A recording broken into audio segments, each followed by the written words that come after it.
CCTV ang pangho-hold up at pamamaril sa isang empleyado ng ABS-CBN itong Sabado. Ang isa sa dalawang suspect kahawig daw ng dinampot ng QC Police kagabi dahil sa iba pa umanong kaso. Ikwento mo kay Yimson.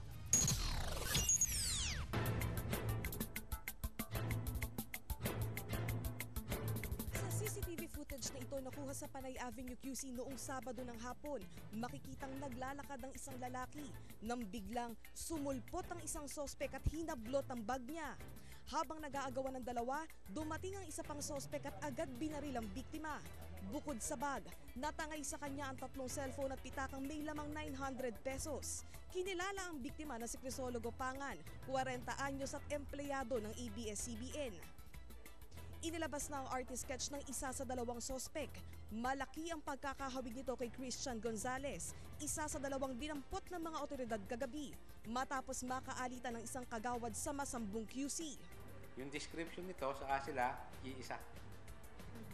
So malamang sila yun. Dinampot din kagabi ang isa pang kasama ni Gonzales na si David Briones na di raw malayong sospek din sa pang-hold up kay Pangan. Agad namang tumanggi ang mga sospek. Paliwanag ni Gonzales, nasa bahay siya sa Caloocan nang mangyari ang krimen. Piyansa po ako kasi wala po talaga akong kinalaman dun. Ipapatunayan ko po na hindi ako yun at wala akong kinalaman dun. Nasa Capitol Medical Center pa rin si Pangan. Walang malay at kailangang operahan sa panga.